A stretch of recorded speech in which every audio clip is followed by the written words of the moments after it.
Good morning friends. ఈ సిరీస్లో మనము ఇండియన్ జోగ్రఫీలో వ్యవసాయం అనే టాపిక్ చూద్దామండి. ఇండియన్ అగ్రికల్చర్ ప్రధానంగా వ్యవసాయక దేశమైన భారతదేశంలోని శ్రామిక శక్తిలో 200 మంది వ్యవసాయం తదితర కార్యక్రమాల వలనే జీవనాధారం లభిస్తుంది. భారత ఆర్థిక వ్యవస్థకు వ్యవసాయం వెన్నెముక వంటిది. అందుచేతనే మన పంచవర్ష ప్రణాళికల ప్రారంభం నుంచి వ్యవసాయ రంగ అభివృద్ధికి ప్రాధాన్యం ఇవ్వబడుతుంది. ఆ తర్వాత దేశంలో పారిశ్రామిక రంగం తదితర ఆర్థిక కార్యక్రమాలు అభివృద్ధి చెందడంతో స్థూల జాతీయ ఉత్పత్తిలో వ్యవసాయ రంగం వాటా తగ్గుతూ ఉన్నది. అయినప్పటికీ భారతదేశ జనసంఖ్యలో గ్రామాలలో నివసించే 4/3 మందికి సంబంధించిన నిజ ఆదాయం, జీవన ప్రమాణాల అభివృద్ధిలో వ్యవసాయ రంగం ఈనాటికి కీలక పాత్ర పోషిస్తుంది. అనేక వ్యవసాయ ఉత్పత్తుల విషయంలో ప్రపంచంలో భారతదేశం ఒక ప్రముఖ స్థానాన్ని ఆక్రమిస్తుంది. సంవత్సరంలో అన్ని ఋతువుల్లోనూ పంటలు పండటం, అనేక రకాల మృత్తికలు, వివిధ శీతోష్ణ స్థితి పరిస్థితులు, నీటిపారుదల ఆధారంగా సేద్యం చేసే విశాల భూభాగం ఉండటం మొదలైన కారణాల వల్ల ఇంచుమించు అన్ని రకాల పంటలు మన దేశంలో పండుతాయి. భారతదేశంలో వివిధ రకాల తృణధాన్యాలు, చిరుధాన్యాలు, పప్పు దినుసులు, సుగంధ ద్రవ్యాలు, ఫలాలు, కూరగాయలు, నూనె గింజలు, నార పంటలు, పానీయపు పంటలు, పారిశ్రామిక ముడి పదార్థాలు ఉత్పత్తి అవుతున్నాయి. భారతదేశంలో వ్యవసాయం ప్రాముఖ్యత. శ్రామిక శక్తిలో 200 మంది జీవనోపాధికి వ్యవసాయమే ప్రధాన వృత్తి. దేశం మొత్తం జనాభాలో గ్రామాలలో నివసించే సుమారు 4/3 మందికి వ్యవసాయమే ప్రధాన ఆదాయ మార్గం. జాతీయ ఆదాయానికి వ్యవసాయమే మూలాధారం. దేశ స్థూల జాతీయ ఆదాయంలో వ్యవసాయ రంగం వాటా సుమారు 30%. వ్యవసాయం ద్వారా ఆహారం మాత్రమే కాక నూలు వస్త్రాలు, పంచదార, ఖాద్య తైలాలు, జనుము, పొగాకు వంటి ఉత్పాదక పరిశ్రమలకు కావలసిన ముడి పదార్థాలు కూడా లభిస్తున్నాయి. తేయాకు, కాఫీ, కాయ ధాన్యాలు, పొగాకు, సుగంధ ద్రవ్యాలు, ఖాద్య తైలాలు, ముడిపత్తి, పళ్ళు వంటి అనేక వ్యవసాయ ఉత్పత్తులు ఎగుమతి చేయబడుతున్నాయి. తద్వారా చెప్పుకోదగిన విదేశీ మారక ద్రవ్యం లభిస్తున్నది. వ్యవసాయం ప్రజల ప్రధాన ఉత్పత్తి మాత్రమే కాక అది వారి జీవన సంస్కృతి సాంప్రదాయ విధానం. వ్యవసాయం కాలాలకు, పనులకు, ఉత్పత్తులకు అనుగుణంగా వివిధ జాతీయ సాంప్రదాయాలు, పండుగలను ఆచరిస్తున్నారు. భారతదేశంలో వ్యవసాయం ప్రధాన లక్షణాలు. 1. మనది వర్షాధార వ్యవసాయం. సేద్యపు భూమిలో 3/2 వ్యవసాయం ఋతుపవన వర్షపాతంపై ఆధారపడి ఉంది. వర్షాధార ప్రాంతాలలో వ్యవసాయం అనిశ్చితం, స్వల్ప ఉత్పాదక శక్తి కలిగింది. భారతదేశంలో వ్యవసాయం ప్రధాన లక్షణాలు. 1. మనది వర్షాధార వ్యవసాయం. సేద్యపు భూమిలో 3/2 వ్యవసాయం ఋతుపవన వర్షపాతంపై ఆధారపడి ఉంది.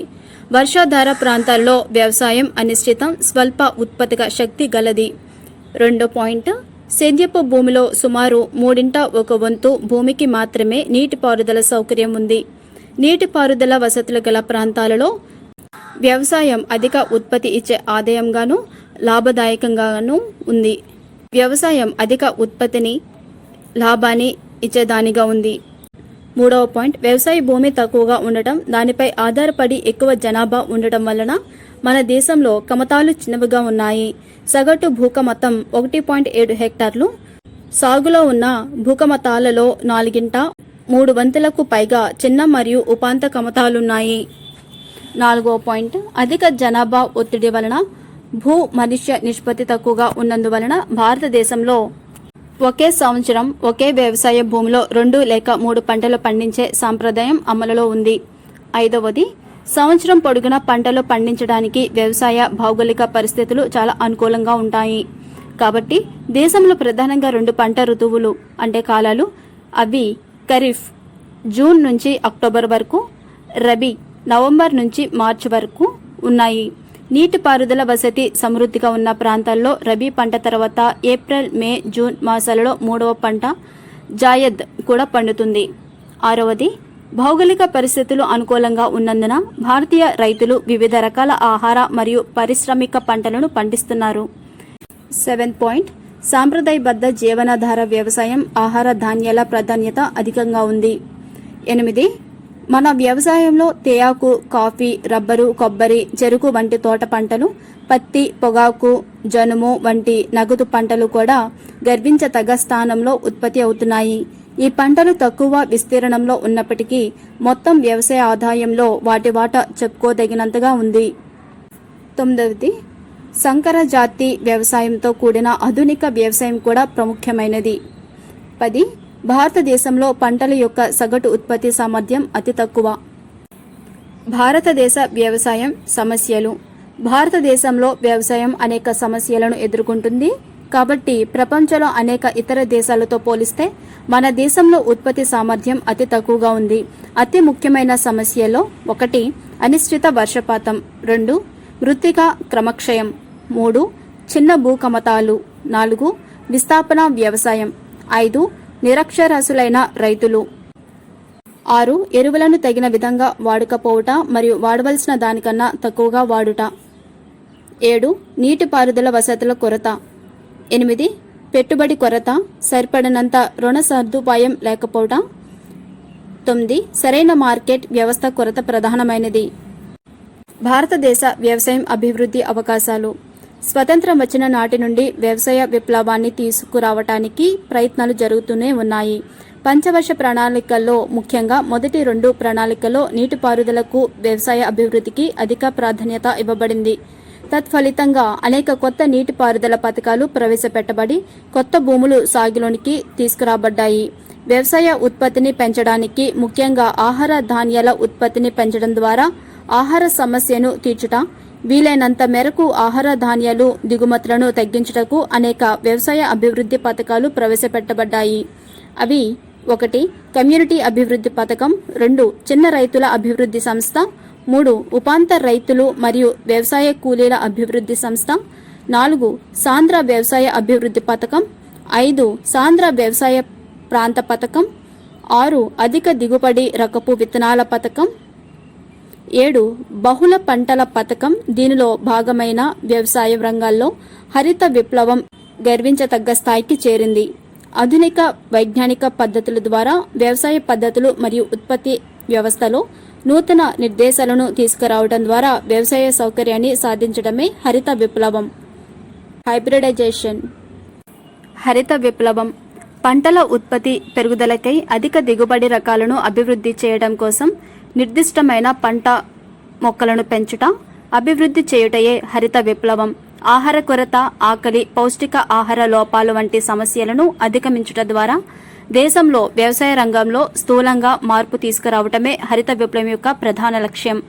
దేశంలోని వ్యవసాయ వనరులను సమర్థవంతంగా ఉపయోగించుకున్నటలోనూ, జీవ ప్రమాణాన్ని పెంచి గ్రామీణ ప్రాంతాల్లో వ్యవసాయ పేదరికాన్ని తొలగించటలోనూ, దేశ సంపూర్ణ ఆర్థిక అభివృద్ధికి దోహదం చేయడానికి వ్యవసాయ అడ్డంకులు తొలగించటంలోనూ ఈ నూతన వ్యవసాయ పద్ధతి సహాయపడగలదని ఆశించబడింది. భారతదేశంలో ఎంపిక చేయబడిన పంటల సౌకర్యం చిరుధాన్యాలకు 1960 సంవత్సరంలోనూ, గోధుమకు 1963 నుండి 64వ సంవత్సరంలోనూ, వరి పంటకు 1965వ సంవత్సరంలోనూ మొదలైంది. 1965 నుండి 66 సంవత్సరంలో ఖరీఫ్ పంట కాలంలో సంకర వ్యవసాయం పూర్తిగా అమలు చేయబడింది. తదుపరి ఈ నూతన వ్యవసాయ విధానం దేశమంతటా ప్రసిద్ధి చెంది హరిత విప్లవం విజయవంతమై దేశంలో చెప్పుకోదగినంత వ్యవసాయ అభివృద్ధి జరిగింది. వ్యవసాయ రంగంలో సాధించిన లక్ష్యాలు. హరిత విప్లవం దేశ వ్యవసాయ రంగంలో అనేక మౌలికమైన మార్పులను మరియు విశిష్టమైన వ్యవసాయ అభివృద్ధిని కలిగించింది. వానిలో మొదటిది 1950 నుండి 51వ సంవత్సరంలో 118 మిలియన్ హెక్టార్ల ఉన్న నికర సేద్యపు భూమి 1990 నుండి 91వ సంవత్సరంలో నాటికి 142 మిలియన్ హెక్టార్లు, అంటే 24 మిలియన్ హెక్టార్లు అధికంగా పెరిగింది. రెండవది, 2 పంటలు పండించే భూమి 1950 నుండి 51లో 13 మిలియన్ హెక్టార్లుండగా అది 1990 నుండి 91 నాటికి 43 మిలియన్ హెక్టార్లకు, అనగా 30 మిలియన్ హెక్టార్లు పెరిగింది. మూడవది, నీటిపారుదల రంగం అద్భుతంగా పురోగమించింది. 1950 నుండి 51లో 22 మిలియన్ హెక్టార్ల నీటిపారుదల వసతి గల భూమి 1990 నుండి 91 నాటికి 62 మిలియన్ హెక్టార్లకు, అనగా 40 మిలియన్ హెక్టార్లకు పెరిగింది. నాలుగవది వరి, గోధుమ, జొన్న, సజ్జ, మొక్కజొన్న పంటలు సగటు హెక్టార్ దిగుబడి చాలా ఎక్కువగా పెరగడం వల్ల ఆహార ధాన్యాల ఉత్పత్తిలో అత్యధిక పురోగతి సాధ్యమైంది. 1950 నుండి 51లో 50 మిలియన్ హెక్టార్లు టన్నులున్న ఆహార ధాన్యాల ఉత్పత్తి 1990 నుండి 91 నాటికి 180 మిలియన్ టన్నులకు అనగా 130 మిలియన్ టన్నులకు పెరిగింది. ఐదవది అధిక దిగుబడి రకపు విత్తనాలు వేసిన భూమి 1966 నుండి 67వ సంవత్సరంలో 1.9 మిలియన్ హెక్టార్లు ఉండగా 1990 నుండి 91 నాటికి 65 మిలియన్ హెక్టార్లకు అనగా 63.1 మిలియన్ హెక్టార్లకు పెరిగింది. ఆరవది 1952వ సంవత్సరంలో ఎరువులు వినియోగం హెక్టార్కు 0.5 కిలోలు, అది 1990 నుండి 91 నాటికి 91 కిలోలైంది అనగా నికరంగా హెక్టార్కి 90.5 కిలోలు పెరిగింది. భారతదేశంలో పంటల రూపచిత్రం వివిధ భౌతిక, సాంఘిక, ఆర్థిక పరిస్థితులతో పాటు ప్రజల ఆహారపు అలవాట్ల యొక్క ప్రభావం వివిధ ఆహార ధాన్యాలు, వాణిజ్య పంటల సాగుపై ఆధారపడి ఉంటుంది.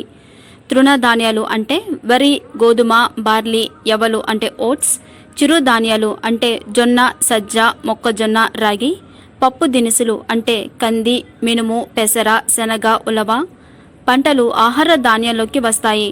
1990 నుండి 91వ సంవత్సరంలో దేశంలోని సేద్యపు భూమిలో 67.2% భూమిలో ఆహార పంటలు వేయబడ్డాయి. దీనిని బట్టి మన వ్యవసాయం ప్రధానంగా ఆహార ధాన్యాల పంటల రూపచిత్రం అని తెలుస్తుంది. మిలియన్లు లెక్కన పెరుగుతున్న జనాభాకు సరిపడా కావలసిన ఆహార పదార్థాల కొరతను తీర్చడం కోసమే ఈ విధమైన పంటల రూపచిత్రమైంది. వాణిజ్య పంటలు కూడా దేశంలో కొన్ని ప్రాంతాల్లో చెప్పుకోతగిన రీతిలో పండించబడుతున్నాయి. అవి జీవనానికి కాక అధిక లాభార్జనకే పండిస్తారు కాబట్టి ఈ పంటలను వాణిజ్య లేదా నగదు పంటలు అని అంటారు. నగదు పంటలు ఉత్పత్తులు వివిధ పారిశ్రామిక ముడి పదార్థాలుగా కూడా ఉపయోగపడుతున్నాయి కాబట్టి వాటిని పారిశ్రామిక పంటలు అని కూడా అంటారు. పారిశ్రామిక పంటలను నార పంటలు, తాగే పంటలు, మత్తు కలిగించే పంటలుగా విభజించబడింది. నార పంటలు అంటే పత్తి, జనుము మొదలైనవి. తాగే పంటలంటే తేయాకు, కాఫీ, చెరుకు, రబ్బరు మొదలైనవి. మత్తు కలిగించే పంటలంటే పొగాకు. నూనె గింజలు, పత్తి, చెరకు, పొగాకు, జనుము, కాఫీ, తేయాకు పంటలను అధికంగా పండిస్తున్న దేశాలలో భారతదేశం కూడా ఒకటి. ఇప్పుడు మనము అగ్రికల్చర్ అనుబంధ రంగాల కోసం చూద్దామండి, అంటే స్కీమ్స్.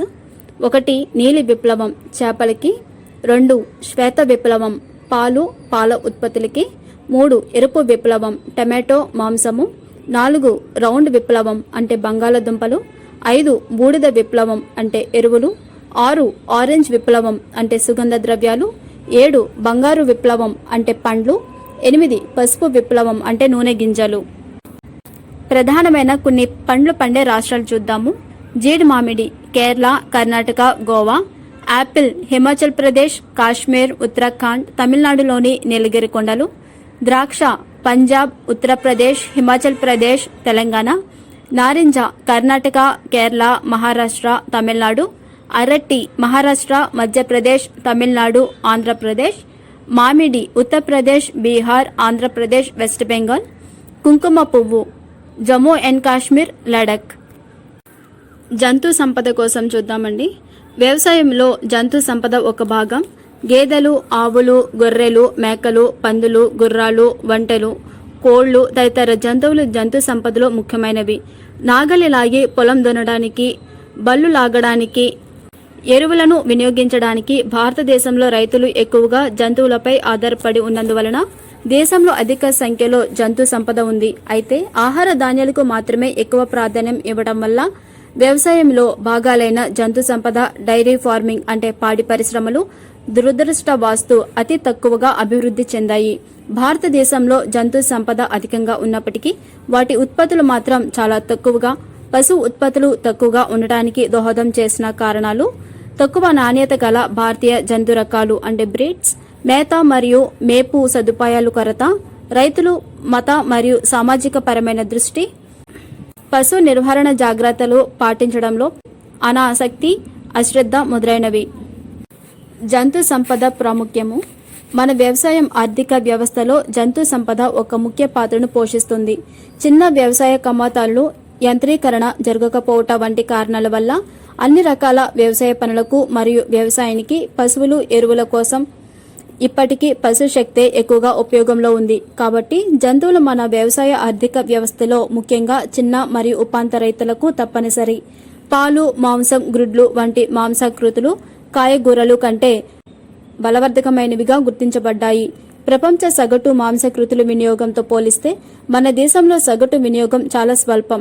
కాబట్టి మన ఆహారంలో పాలు, మాంసం, గ్రుడ్లు వినియోగాన్ని పెంచవలసిన అవసరం ఉంది. ప్రస్తుతం పెరుగుతున్న పాల ఉత్పత్తులు అభివృద్ధి చెందుతున్న జనాభా నగరీకరణ అవసరాలను తీర్చలేకపోతున్నాయి. భారతీయుల సహజ శాకాహార స్వభావం వల్ల బలవర్ధక ఆహారమైన పాల ఉత్పత్తులను వ్యవసాయ ఉత్పత్తులతో పాటు అధికం చేయాల్సి ఉంది. అనేక పాశ్చాత్య దేశాల్లో పశు గణాభివృద్ధి, డైరీ ఫార్మింగ్లు ప్రజల ఆహార నియమంలో ప్రముఖ స్థానాన్ని ఆక్రమించి ధాన్యాలు, పప్పు దినుసులు వంటి సాంప్రదాయ వస్తువులు రెండవ ప్రాధాన్యతకు నెట్టబడ్డాయి. కానీ భారతదేశం పరిస్థితి దీనికి భిన్నంగా ఉంది. పూర్తి స్థాయిలో వ్యవసాయ వనరులు సంపూర్ణ వినియోగం కొరకు అనేక ఐరోపా దేశాలలోని మిశ్రమ వ్యవసాయం అనగా వ్యవసాయము, పశు గణాభివృద్ధి రెండు నమూనా స్థాయిలో అభివృద్ధి చెందటం ప్రోత్సాహకరమైన ఉత్పాదక వ్యవసాయ విధానంగా ఉంది. దేశంలో అధిక సంఖ్యలో గల జంతు సంపద నుండి లభించే తోళ్లు, చర్మాలను అనేక ఇతర దేశాలకు ఎగుమతి చేయగల స్థితిలో భారతదేశం ఉంది. వీటి ద్వారా భారతదేశానికి విదేశీ మారక ద్రవ్యం ఆర్జించే శక్తి ఉంది. పశు గుణాభివృద్ధి రంగంలో చోటు చేసుకున్న శ్వేత విప్లవం, మేలి రకపు సంకర జాతుల వృద్ధి, మేలైన మేత సఫరా, పశు వ్యాధుల నివారణ, డైరీ మరియు కోళ్ల ఫారాలు, మాంసం, ఉన్ని, తోళ్లు వంటి పశు గణాధార పరిశ్రమలు అభివృద్ధి వంటి నవీన పద్ధతుల ద్వారా పశుగణ నిర్వహణ అభివృద్ధి సాధ్యమవుతుంది. ఈ రంగం ద్వారా లభించే స్థూలాదాయం మొత్తం వ్యవసాయ ఉత్పత్తుల స్థూలాదాయంలో 25% ఉంది. దేశంలో పాలు, గ్రుడ్లు, మాంసం, ఉన్ని మొదలైన వాటికి గల గిరాకీని తీర్చగల అద్భుతమైన శక్తి భారతదేశంలోని జంతు సంపదకు ఉంది. ముఖ్యంగా చిన్న మరియు ఉపాంత రైతులకు, భూమి లేని వ్యవసాయ కార్మికులకు వారి కుటుంబ ఆదాయాన్ని పెంచే అనుబంధ వృత్తిగాను, నూతన ఉపాధి అవకాశాలు దొరికే రంగంగా గాను దీన్ని పరిగణిస్తున్నారు. శ్వేత విప్లవం కోసం చూద్దాము. వివిధ అభివృద్ధి పథకాల ద్వారా దేశంలో పాల ఉత్పత్తిని పెంచడమే శ్వేత విప్లవం. 1970వ సంవత్సరంలో జాతీయ డైరీ అభివృద్ధి బోర్డుచే ప్రపంచంలోనే అతిపెద్ద సమకాలిత డైరీ అభివృద్ధి కార్యక్రమమైన ఆపరేషన్ ఫ్లడ్ ప్రాజెక్ట్ ప్రారంభమైంది. ఈ ప్రాజెక్ట్ వలనే పాల ఉత్పత్తి విజయవంతంగా పెరిగింది. ఈ పథకం మౌలికంగా గ్రామీణ పాల ఉత్పత్తిదారులను నగర వినియోగదారులతో కలపడానికి ఉద్దేశించబడింది. 1994వ సంవత్సరం నాటికి 170 పాల కేంద్రాల్లోని సుమారు 8.8 మిలియన్ రైతులు సభ్యులుగా 68,900 డైరీ సహకార సంఘాలుగా ఏర్పడ్డాయి. ఆపరేషన్ ఫ్లడ్ ప్రాజెక్ట్ వలన 1973 నుండి 74 సంవత్సరంలో 23.2 మిలియన్ టన్నులున్న పాల ఉత్పత్తి 1993 నుండి 94 నాటికి 60.2 మిలియన్ టన్నులకు పెరిగింది. ప్రపంచ పాల ఉత్పత్తిలో భారతదేశం నేడు 2వ స్థానంలో ఉంది. ఇప్పుడు మనము కొన్ని మేలు రకపు ఆవులు, ఎద్దులు, గేదెల కోసం చూద్దాము. ఆవులు రకము స్టేట్ 1 గిర్ గుజరాత్, రాజస్థాన్, మధ్యప్రదేశ్, మహారాష్ట్ర. 2 రెడ్ సింధీ గుజరాత్. 3 దియోని ఆంధ్రప్రదేశ్. 4 షాహీవాల్ పంజాబ్, హర్యానా, ఢిల్లీ, రాజస్థాన్, ఉత్తరప్రదేశ్. ఇప్పుడు ఎద్దుల రకము వాటి ఉన్న స్టేట్ చూద్దాము. 1 నాగౌరి రాజస్థాన్. 2 బచౌర్ బీహార్. 3 కెరీగర్ ఉత్తరప్రదేశ్. 4 మాల్వీ మధ్యప్రదేశ్. 5 హలికర్ కర్ణాటక. 6 ఖల్లారి మహారాష్ట్ర. 7 కంగయం తమిళనాడు. 8 అమృత మహల్ కర్ణాటక. 9 సిరి వెస్ట్ బెంగాల్. గేదెల రకము స్టేట్ చూద్దాము. 1 ముర్రా హర్యానా, ఢిల్లీ. 2 సుర్తి గుజరాత్. 3 నీలి రవి పంజాబ్. 4 నాగ్పురి మహారాష్ట్ర. 5 మహసానా గుజరాత్. మత్స్య సంపద చూద్దాము. Next topic. దేశంలో 1950 నుండి 51వ సంవత్సరంలో 7.5 లక్షల టన్నులున్న చేపల ఉత్పత్తి 1993 నుండి 94 నాటికి 46.8 లక్షల టన్నులకు పెరిగింది.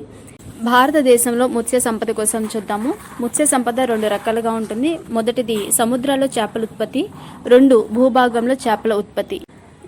ఈ మత్స్య సంపదని ఇంగ్లీష్లో మనము ఫిషరీస్ అంటాము. ఈ ఫిషరీస్ అనేది భారతదేశ ఆర్థిక వ్యవస్థకి చాలా ఉపయోగపడుతుంది.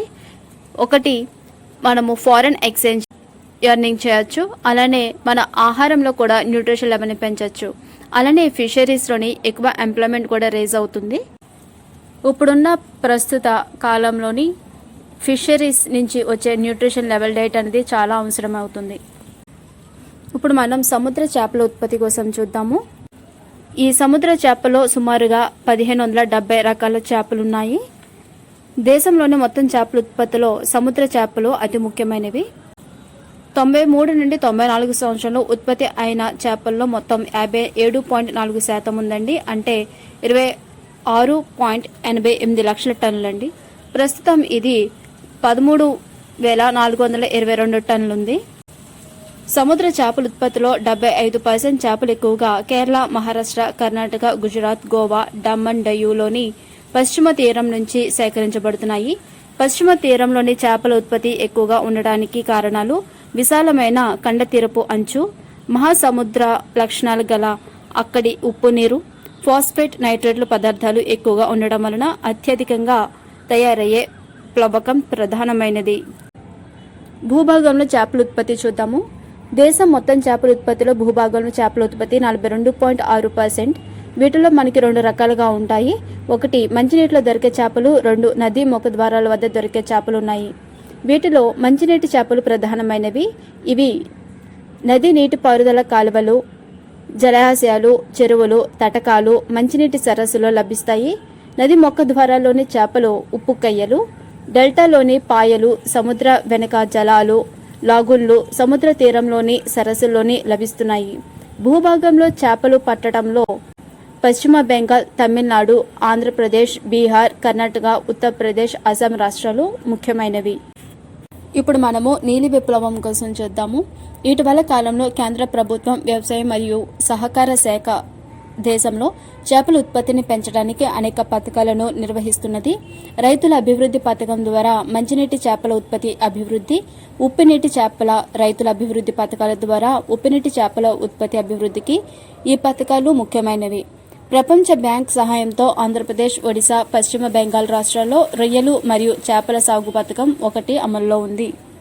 మత్స్య సంపద ప్రకారం భారతదేశం ప్రపంచంలో 2వ స్థానంలో ఉంది. మొదటిది చైనా. ఎగుమతుల్లో అయితే ప్రపంచంలో 4వ స్థానంలో ఉంది. ప్రపంచవ్యాప్తంగా దీని పర్సెంటేజ్ వచ్చి 7.7%. ఇండియాలో 10% ఎక్స్పోర్ట్స్ ఉన్నాయి. అలాగే అగ్రికల్చర్ ఎక్స్పోర్ట్లో చూస్తే 20%. దేశ జీడిపిలో 1%. ఓవరాల్గా అగ్రికల్చర్ పర్సెంటేజ్లో చూస్తే 5%. ప్రస్తుత కాలంలో ఆదాయం వచ్చి 334.41 బిలియన్లు. మత్స్య సంపదని భారతదేశంలో ఇంకా ప్రోత్సహించాల్సి ఉంది. దానికి కొన్ని ఫండ్స్ కూడా ఇవ్వాల్సి ఉంది. ఫండ్స్ ఏమిటనేది చూద్దాము. ఈ మధ్య కాలంలో మత్స్య సంపద యొక్క ఇన్ఫ్రాస్ట్రక్చర్ ప్రాజెక్ట్స్ కోసము దానికి 6% ఇంట్రెస్ట్ రేట్తో ఫైనాన్స్ అనేది ఇవ్వడం జరిగింది. అలానే దాని యొక్క రీపేమెంట్ పీరియడ్ వచ్చి 12 సంవత్సరాలు. దీనికి సహాయపడిన సంస్థలు ఏజెన్సీస్ ఏమిటంటే NABARD, schedule banks, other government agencies. మొత్తం దీనికి ఇచ్చింది ఎంత అంటే 7,500 కోట్లు. టార్గెట్ వచ్చి 15 మిలియన్ల ఉత్పత్తి. అది ఎప్పటికీ అంటే జాన్ 2021కి. మత్స్య సంపదని ఇంకా ప్రోత్సహించడానికి ఇంకా మనకి ఉపయోగపడేవి ఏంటి అంటే వెల్ఫేర్ స్కీమ్స్ అనేవి పెట్టాలి. అలానే ఎక్స్పోర్ట్స్ అనేవి ఇంప్రూవ్ చేయాలి. ఫుడ్ ప్రాసెసింగ్ కూడా ఇంప్రూవ్ చేయాలి. అలానే రైతులకి ఎవరైతే ఉన్నారో వాళ్ళకి ఎడ్యుకేట్ చేయాలి. అంటే వాళ్ళకి యూజ్ చేసే కెమికల్స్ గురించి కానీ వాటిని ఏ విధంగా పెంచాలి ఏంటి అన్న దానికోసం కూడా వాళ్ళని ఎడ్యుకేట్ చేయాల్సి ఉంటుంది. ఇప్పుడు మనము భారతదేశంలో పంటల విస్తరణ, ఉత్పత్తి కారకాలు చూద్దాము. మొదటిది వరి. దాని పెరుగుదలకు కావలసిన భౌగోళిక పరిస్థితులు చూద్దాము. అధిక ఉష్ణోగ్రత, అధిక తేమ, చాలినంత నీరు, 22 డిగ్రీల సెంటీగ్రేడ్ నుండి 32 డిగ్రీల సెంటీగ్రేడ్ వరకు సగటు ఉష్ణోగ్రతలు, 150 నుండి 200 సెంటీమీటర్ల వర్షపాతం ఎక్కువ అనుకూలం. ఇది ఉష్ణ మండలపు పంట. తక్కువ వర్షపాతం గల ప్రాంతాల్లో నీటిపారుదల అవసరం. వండలిలో మృతికలు, సారవంతమైన మైదానాల్లోని మృతికలు చాలా అనుకూలం. చౌకగా లభించే కూలీలు పుష్కలంగా కావాలి.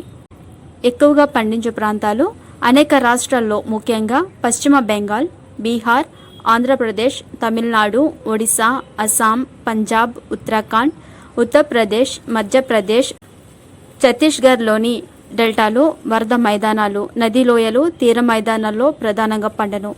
ప్రత్యేక లక్షణములు: దేశంలోని మొత్తం సాగు భూమిలో 23% ఆహార పంటల క్రింద ఉన్న భూమిలో 45% ఈ పంట క్రింద ఉంది. ఇది దేశంలో ప్రధాన పంట.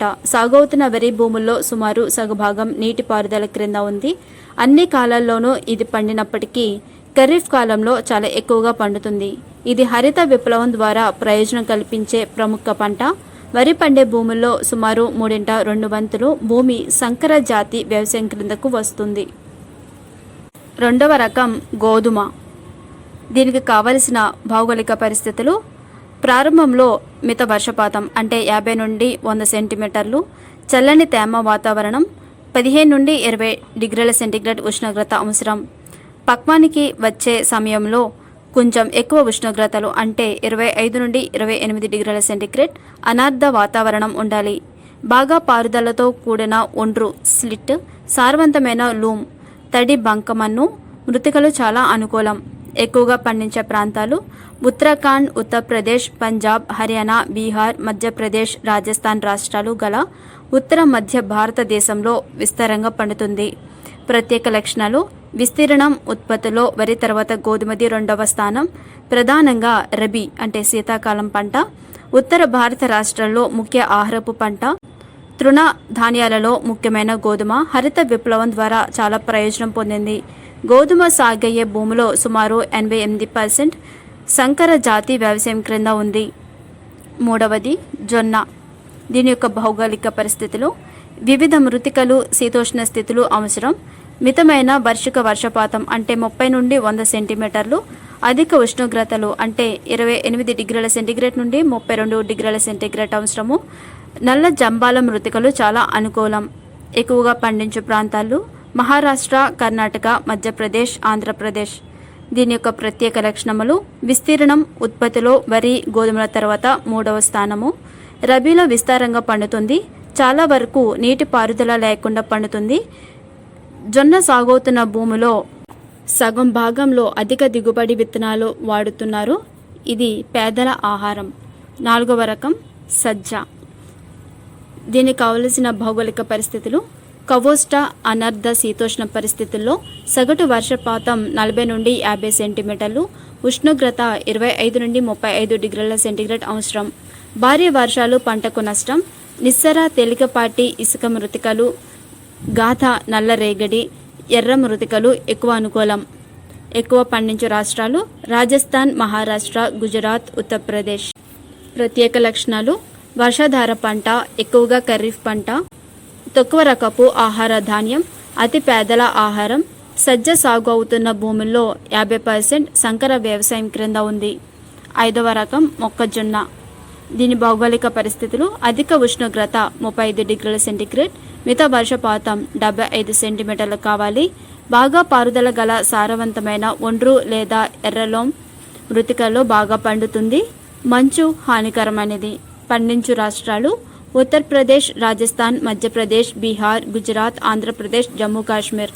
ప్రత్యేక లక్షణాలు: ఖరీఫ్, రబీ కాలాల్లో రెండిట్లోనూ పండిన ఎక్కువగా వర్షాధార పంట. తక్కువ రకపు ఆహార ధాన్యం, పేదల ఆహారం. మొక్కజొన్న నుంచి తీసిన పిండి పదార్థం గ్లూకోజ్ పరిశ్రమకంగా ఉపయోగపడుతున్నాయి. 6వది రాగి. దీని భౌగోళిక పరిస్థితులు: సగటు వార్షిక వర్షపాతం 50 నుండి 100 సెంటీమీటర్లు, ఉష్ణోగ్రత 20 నుండి 30 సెంటీగ్రేడ్లు కావాలి.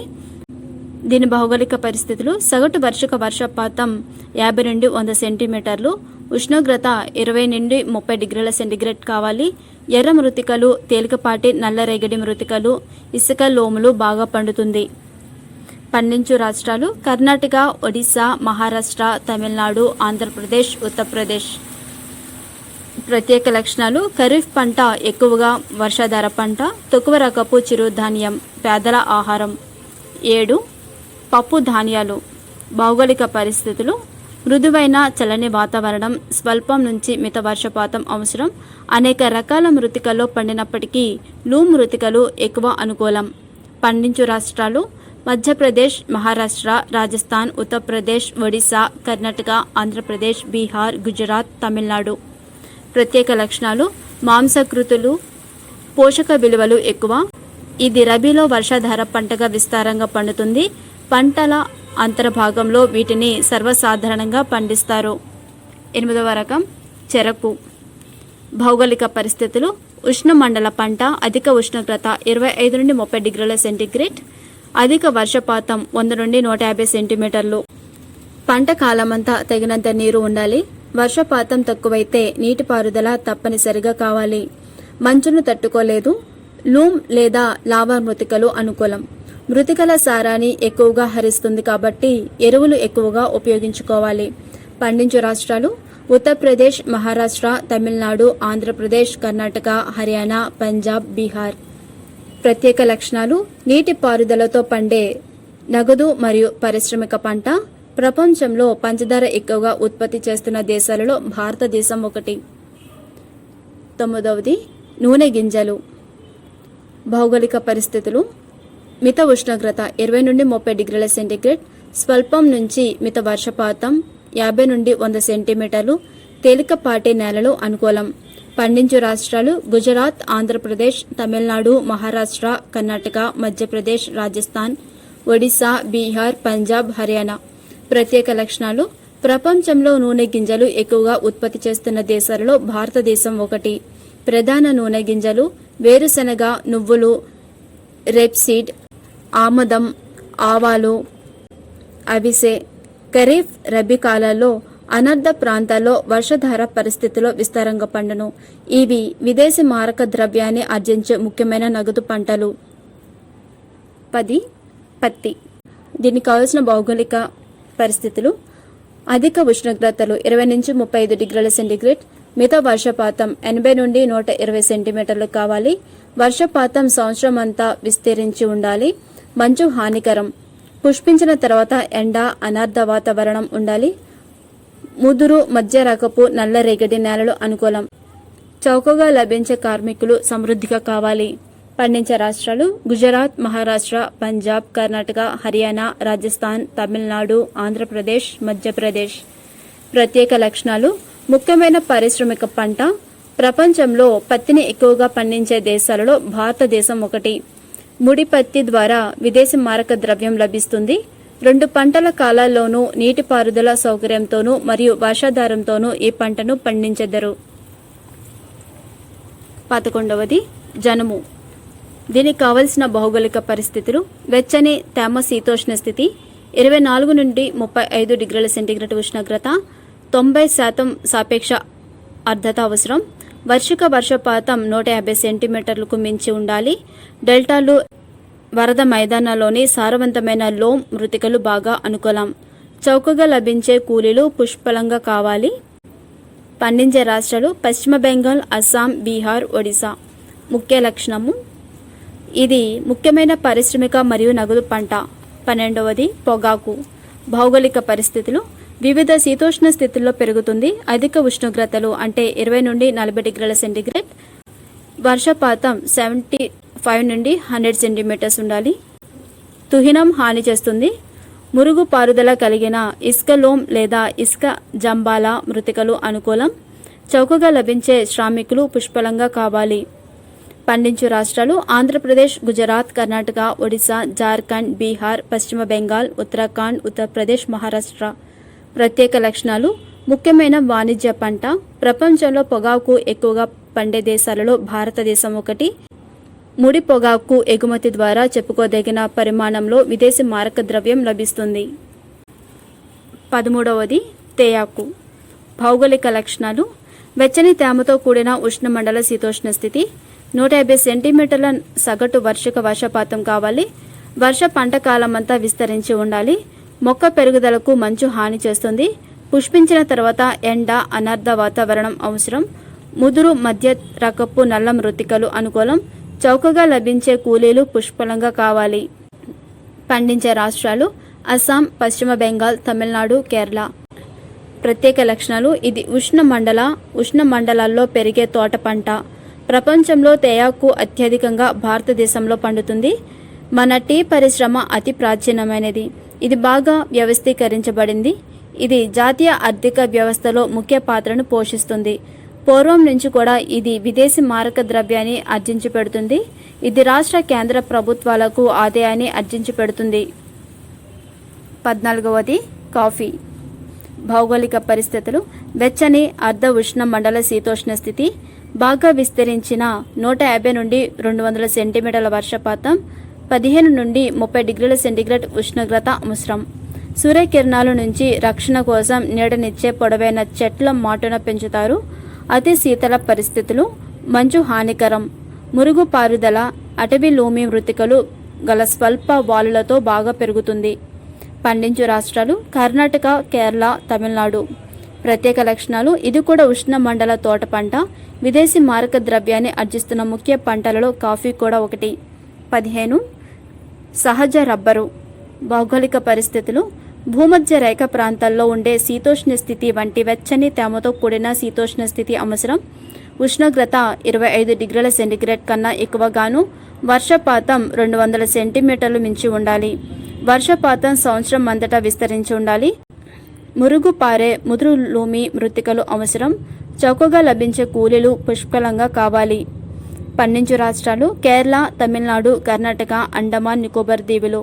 ప్రత్యేక లక్షణాలు: ఇది భూమధ్య రేఖ మండలాల్లో విస్తారంగా పెరిగే ముఖ్యమైన పారిశ్రామిక పంట. 16 సుగంధ ద్రవ్యాలు. భౌగోళిక పరిస్థితులు: వెచ్చని అర్ధ ఉష్ణ మండల శీతోష్ణ స్థితి, 10 నుండి 30 డిగ్రీల సెంటీగ్రేడ్ ఉష్ణోగ్రత, 100 నుండి 200 సెంటీమీటర్ల వర్షపాతం, మురుగు బాగా పారే లూమి మృతికలు అనుకూలం. పండించు రాష్ట్రాలు కేరళ, కర్ణాటక, తమిళనాడు. ప్రత్యేక లక్షణాలు: చిరకాలంగా సుగంధ ద్రవ్యాలకు భారతదేశం నిలయం. వండిన ఆహార పదార్థాలకు రుచి, సువాసన కలగజేసే అనేక ఉత్పత్తులు ఈ తోట పంటల నుండి లభిస్తాయి. మిరియాలు, యాలకులు, అల్లం, మిర్చి, లవంగాలు, పసుపు మొదలైనవి ముఖ్యమైన సుగంధ ద్రవ్యాలు. అధిక నాణ్యతకు పేరుగాంచిన భారతీయ సుగంధ ద్రవ్యాలు ప్రపంచమంతా ఎగుమతి చేయబడుతూ విదేశీ మారక ద్రవ్యాన్ని ఎక్కువగా ఆర్జిస్తున్నాయి. ఇక్కడ మనము కంపారిజన్ కోసం 1950 సంవత్సరాల దగ్గర నుంచి తీసుకున్నాం కదండి. అది మనకి బేస్ ఇయర్స్. ఏదైనా మనం ఒక విషయాన్ని కంపేర్ చేస్తున్నప్పుడు బేస్ ఇయర్ నుంచి ప్రెసెంట్ ఇయర్కి కంపేర్ చేయడం అనేది చాలా అవసరం అండి. అందుకే నేను బేస్ ఇయర్ 1950 దగ్గర నుంచి నేను తీసుకున్నాను. కానీ మత్స్య సంపదలో ఏదైతే నేను చెప్పానో అది ప్రెసెంట్ ఇన్ఫర్మేషన్ అండి, current information. Thank you. Please like, share and subscribe. Thank you so much.